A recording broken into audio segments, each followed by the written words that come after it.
Tie the hatch rubber legs like this. Not like this, but similar to this. We'll start with the hook. Blooming Olive Competition Nymph, number 12. These are actually 2X long. It says 2X heavy. They're a little thicker than your average, but they're 2X long as well. I don't know why it doesn't say it on here. Chenille. Fine Dark Olive. This is the hairline dubbing brand. No, I'm not giving shout outs to brands. I'm not sponsored. Beads, 3.2 millimeter, 1/8 inch tungsten, true tungsten. They're heavier. The legs are centipede legs, mini olive. Mini olive. Did you get a good view of that? Mm-hmm. Okay.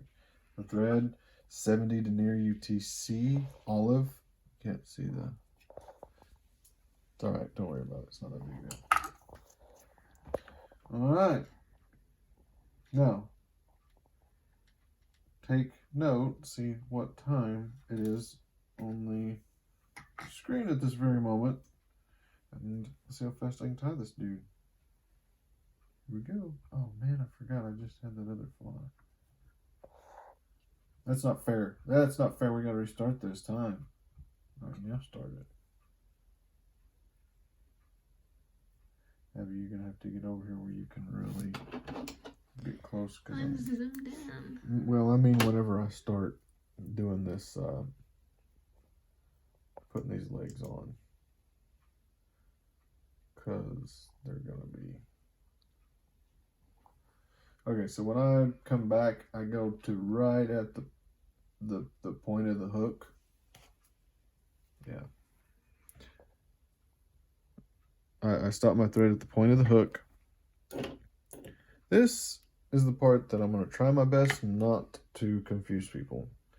So I'll take this pointed forward towards the front of the hook. There we go. Slide it in between the hook and the thread coming back to me. Grab a hold of it. Get enough that you can do. See, it's between the hook and the thread. When I pull it, it hits the thread. Then get parallel with the hook. Don't matter if you're touching it or whatever. Don't twist it. That's not a good thing. You want to go up and around. Now it's caught on that thread. And I'm sure you can figure it out from there. Go underneath that. A little tug. If you don't do it like this, I promise these little centipede legs are gonna kick your butt. This is how I do it. This is the fastest way I've found to do it. Go perpendicular to it, then roll it like so. Bloop. There it is. Just like my sound effects. I think I made my wife laugh. No. She didn't like them. All right, I'll pull it as tight as like you'll feel when it's gonna break. You'll pull it back to that, and wrap it on back till the hook starts to bend, and then come back about 3 or 4 wraps, about halfway between where that stopped and the first set of legs sticking out are. Now you come over here and get your chenille, pull off maybe 1/8 of an inch or so. And you'll take it up to, I'm sure you guys can figure that part out. You gotta go loose and then snug it down tight. I should probably go back and do that again. Get a close up on this so I can, because I'm sure there's people that need to see this. Okay, so I've got the chenille together. You want to go loose. See how it's kind of loose on there? I can't wiggle it around. I'm going to have to just keep it that way. But it's kind of loose. And when it gets both of them caught, I cinch it down on both pieces. And I lost it. Dang it. Why can't I do this stuff slow motion? There we go. All right. Now just wrap it back to the back.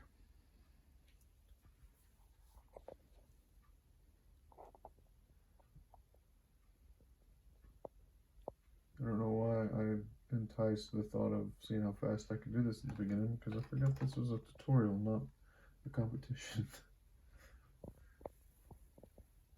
Okay, so I get right up to these first set of legs that I put on there, and I'll fold them back and go like a loose wrap at about a 45-degree angle underneath in between the two. That way you don't catch them and make them, well, that one kind of got caught on Whomper Jaw a little bit, but it's okay. Go back to the front. I will get about, let's see how far it is. About that far, probably 1/8 of an inch behind the bead. I'll take this one. This one you go the opposite direction. You go towards the back. But I will drop it, go between the vise and the thread, and grab it and pull it through. And then do the perpendicular, spin it. Now come around. This is the tricky part. This, if you let go of it, it gets wadded up. Slide it back to where you want it. Hush.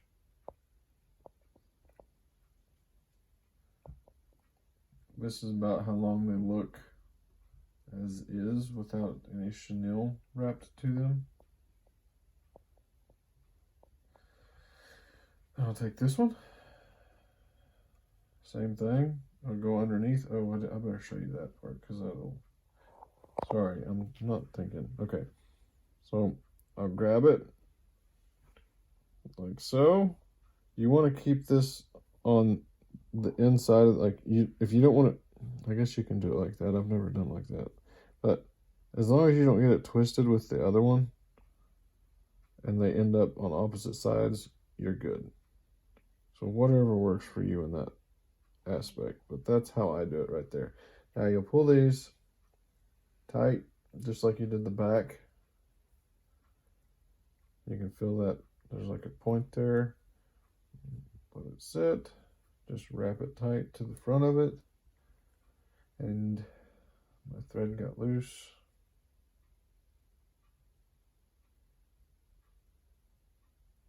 Okay.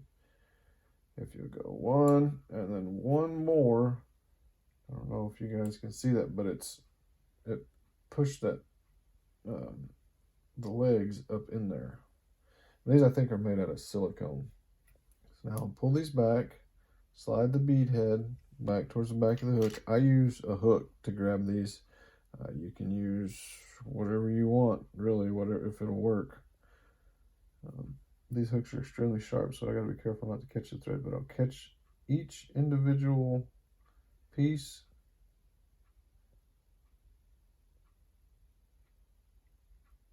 Get a hold of them, and then don't let go of this, because if you do, you get a wad, and I'm not going to show you what that looks like, but just slide it back. If it gets there, pop it off. Slide your bead all the way to the front. Get your desired length there, and snip it. And I always take that wrap out and put it back because it will push it back. My headlight is getting dim, so. Alright, so on these specific hooks, it is 3 wraps. There's 1, 2, 3 to the first set of legs. And then you'll kind of weave them in and out. Wherever you put them is where they're going to stay. Until you catch 35 fish on it. This one I can't tell you the exact amount. Just wrap it until you get up to your, it's different on every time because I don't know why, but it is. It's probably about the same as the other, I don't know. We'll say it's probably going to be 3 wraps as well. But these things can kick your butt if you're not careful. The legs, not the fly itself, the legs. And then get right up to them. Always pull them tight into place. Cinch it down on there so they stay. You see, if you get them, you can get them like that. They're all whomper jawed. Typically you can pull them back and put them where you want them.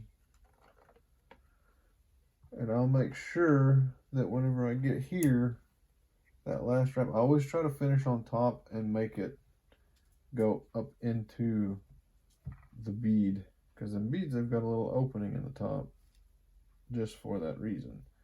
I'll go 1, 2, 3, 4, 2 in front, 2, snip it off close. Since I'm particular, get all the little fuzzies off. I grab, this is important because this is where your fly will either stay together or fall apart. Grab everything, hold it really snug and tight, as tight as you can get this thread. Wrap it 1, 2, 3, 4. I just broke it. See, when I slow down I screw up.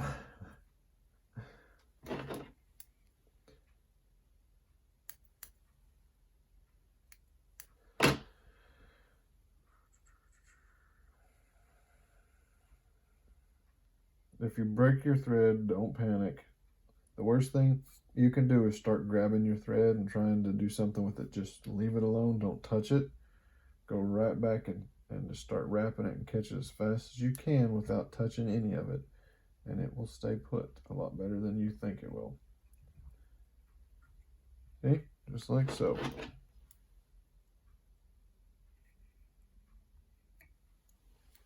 All right, I gotta push this bead down because it slid. There we go. All right, let's try that again. All right, I don't know if you could see that. Could you see that roll in the camera? Mm-hmm. Okay. That rolled over. That's why I do this. Because if you don't, whenever you tie your knot, 4, 5, 6, 7th one, whenever you tie your knot, when you go to push it back down, it'll pull the entire body around. But like this, you put them extra wraps on there and it's just fine. And you've got you a pretty little patch rubber legs that's ready to slay some fish. I don't know if that's a good idea. That's probably not very tough right now.